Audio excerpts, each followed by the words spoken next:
team Wednesday night. Denver was without Jokic and Murray. Luka Doncic took advantage. He scored 21 in the first quarter for his highest scoring quarter of the season. LA has now won 9 straight home games and are back up to 3rd in the West. Tim Legler thinks chasing home court advantage is worth the effort. Tim. For me personally, I would always value having home court over who the hell we have to play. If you're a 2 or 3 and you're worried about a 6 or a 7, I think psychologically you're screwed, in my opinion. You're screwed already if you're worried about – this team is a 6 or 7 seed for a reason. My girl's here. Thank the good Lord. Hey, Monica. Hey, Molly. All right. What's more important What's that supposed to mean? What's that supposed to thank the good Lord? What's that supposed to mean? Oh, I was just giving praise to Monica. What's up, Eminem? How you doing? Hey, S.A. You know, I mean, I'm just saying, what's that? Molly's sitting up there saying, what's thank the good Lord? What's that supposed to mean? I don't know why he's getting so sensitive. I'm just happy to have a moment. I'm just happy to see Monica. Don't get in your feelings about it. You're okay. You're good. All right. You just said thank the good Lord. That's a little something different. The context something different. That's what I'm saying. Okay, not when you're me. Praise Jesus, man. Oh my gosh, more important for the Lakers. Can I live? Like, can I breathe? Yes. Seriously, I'm just looking at you. Okay, come on. What's more important for this Lakers team here? Is it their seeding or their matchup in the playoffs? I think it's going to be matchup, personally. And look, Legs is one of our great basketball analysts. I get the idea behind that statement. But this particular year, no, I disagree. Because we have all said, outside of the Thunder, what do you expect? Like, what are you confident in coming out of the Western Conference? And so, yes, if you're a 2 seed, you're supposed to be going in, locked in on the task at hand. However, this year, when 6 or 7 could be the Warriors, the Lakers, the Timberwolves even, like, who knows how that's going to play out? And so I think this year, or the Clippers is who I meant to say, this year, I think it's unique. Now, I don't think anybody should fear an opponent because it is, obviously, there's a psychological element to competition. But I think in the context of this season, if we saw somebody take down the 2 seed with one of those lower seeds, I would not be surprised.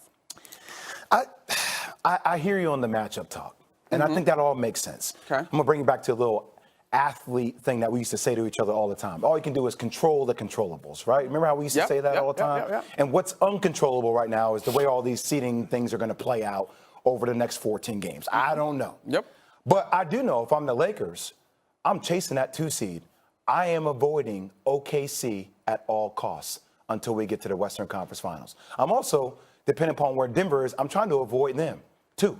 So by securing a 2 seed, getting that home court, I think it's just not home court, it's the 2 seed in home court.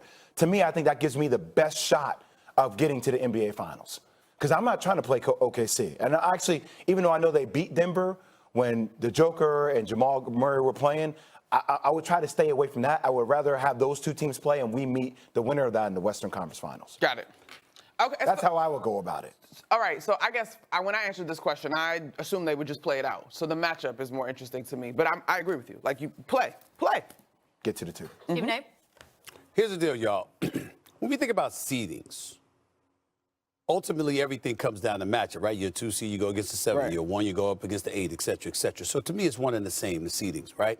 What it really, really comes down to when you're thinking about matchups, first order of business, can you beat a team? If you're the Lakers, not this season, but if you're the Lakers over the previous 2 years or so, the Denver Nuggets are your kryptonite. You should have avoided them last year in the first round. You didn't do that, okay? Knowing that you were ill-equipped to beat them, you should have figured out a way to avoid that particular matchup until you absolutely positively had to. Dallas did it, essentially, until then they ended up getting Minnesota. They thought they were going to have to face Denver, but Minnesota took out Denver in Game 7. All right, so Dallas knew what they was doing when they played that game last year. But here's the thing. If you know that you got a good enough team to win a championship, it really comes down to, could you win a Game 7 on the road? You're asking yourself that question when you're vying for home court advantage, which is what Legs was alluding to and what have you. Could you beat a team in a Game 7 on the road? If you're the Los Angeles Lakers, Oklahoma City is going to be a nightmare no matter what. But especially if you got to go to a game 7 against them. But they're the number 1 seed. It is what it is.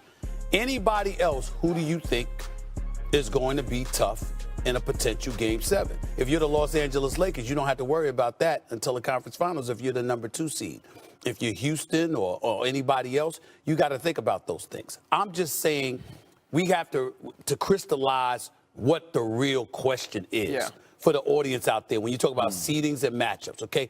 Certainly you're thinking about the matchups. But as a part of that matchup situation that you're looking at, you're asking yourself, in a game 7, if I had to go on the road, who do I have a better chance against?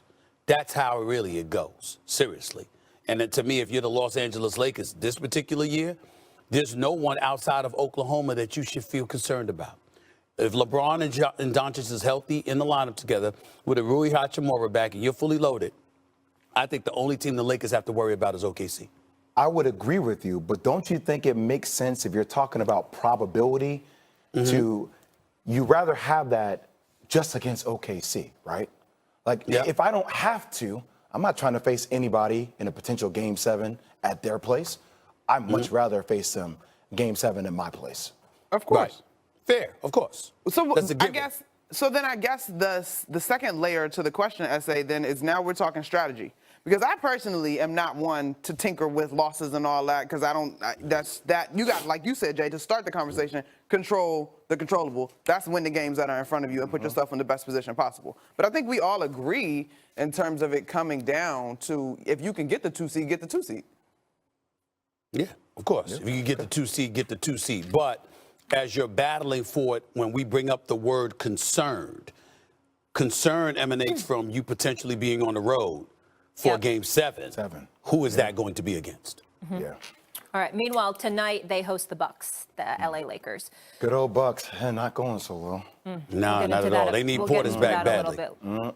Get into that a little bit later as well. Transitioning to a much more serious topic right now, a story about Jackie Robinson's military service has been restored by the Department of Defense website after being deleted as part of President Trump's digital content refresh, which includes purging references to diversity, equity, and inclusion, also known as DEI. When asked why the story was removed, the Department of Defense first defended the move, saying, quote, DEI is dead.